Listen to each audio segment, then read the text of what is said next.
اس کی اہلیہ جس کا سیاست سے کوئی تعلق نہیں ہے، اور اگر سیاست سے تعلق بھی ہو تو کسی کا کیا قصور ہے کہ اس کے نجی لمحات کو بالکل آپ ریکارڈ کر کے اس طرح سے اس کو بلیک میل کریں اور اس کو بھیجیں اور پھر ایک جعلی بیانیہ بنائیں، ایک فوراً ایک فیبریکیٹڈ ویڈیو بعد میں بنا کے جب ایک رد عمل آنا شروع ہو. تو ہاشمی صاحب، اب چیف جسٹس صاحب اور سپریم کورٹ سے توقع تو یہ تھی کہ بڑا ایگریسولی اس معاملے کو ٹیک اپ کریں گے، لیکن لگتا یہ ہے کہ چیف جسٹس نے اصل میں ہار مان لی، تسلیم کر لیا کہ نہیں، ہم یہاں پر بے بس ہیں، ہم کچھ نہیں کر سکتے. کیونکہ بہت سے لوگ یہ کہتے ہیں کہ اگر فیڈرل لاج میں جا کر یہ ویڈیو بن گئی تو اس کا مطلب یہ ہے کہ پرائم منسٹر ہاؤس کی آڈیوز بھی آ گئیں، تو کہیں جج صاحبان کی بھی ویڈیوز تو نہیں بنی ہوئی. یہاں پر پاکستان مجھے تو لگتا ہے کہ ججز کی ویڈیوز بھی موجود ہیں، ہر شخص کی بنی ہے. آپ یہ دیکھیں نا، اپنی فیملی کے ساتھ آپ ٹریول کرتے ہیں، ہوٹلز میں جا کر رہتے ہیں، مختلف جگہوں پر آپ رہائش رکھتے ہیں. اب یہ کتنی سنگین بات ہے کہ آپ کسی جگہ پر جا کر رہیں اپنی فیملی کے ساتھ، اپنی اہلیہ کے ساتھ، اور وہاں پہ اندر کسی نے کیمرے لگائے ہوں. اور پھر وہی بات ہے کہ ایک عام شریف آدمی اس بات سے بھی ڈرتا ہے، حالانکہ اس کو پتا ہوتا ہے کہ اس نے کوئی غلط کام نہیں کیا، اس کی اہلیہ ہیں، لیکن وہ اس بات سے ڈرتا ہے کہ پتہ نہیں یہ میری بدنامی کا باعث بن جائے گا. تو اس معاملے پر سپریم کورٹ سے جس قسم کی امید تھی، بالکل ہومیوپیتھک قسم کے ریمارکس آئے ہیں، اور مجھے نہیں لگتا کہ یہ کیس انجام کو پہنچے گا. اللہ خیر کرے. راہی صاحب، جس طرح ہم آج اگریسولی پاکستان کی عدالت کے خلاف بولے ہیں، مجھے تو ڈر ہے کہ کہیں صبح نوٹس ہی نہ ہو جائے اور آپ کو بھی نہ بلا لیں کوئی. عدالت کے خلاف نہیں بولے ہاشمی صاحب، ہم تو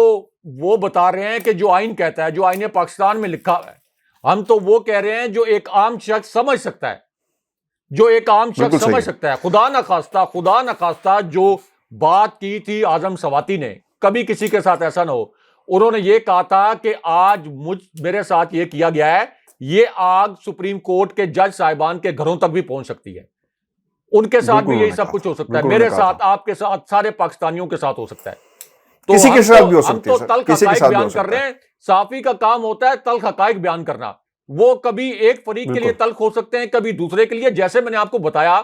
کہ بہت زیادہ لوگوں نے کامنٹس کیے جب میں نے کہا کہ اعظم سواتی اور ان کی اہلیہ کی اصل ویڈیو ریکارڈ ہوئی ہے، کیونکہ یہ ایک تلخ حقیقت تھی اور یہ سامنے لانا اس لیے ضروری تھا. ورنہ یہ کہا جاتا کہ اعظم سواتی کی کوئی سیاسی دشمنی ہوگی، کسی نے ویڈیو بنا لی ہوگی جعلی. یہ اعظم سواتی نے ہو سکتا ہے خود ہی جعلی ویڈیو بنا کر اس کو اپنے سیاسی مقاصد کے لیے استعمال کیا ہو. اس لیے یہ بتانا ضروری تھا کہ اصل میں یہ گھناؤنا کام ہوا ہے. بہت شکریہ راہی صاحب. ویورز، یہ آج کا ہمارا شو تھا. اپنے کمنٹ ضرور بھیجیے گا، چینل کو سبسکرائب کرنا مت بھولیں. مجھے اور ابراہیم راجہ صاحب کو اجازت دیجیے. اللہ نے کے بعد.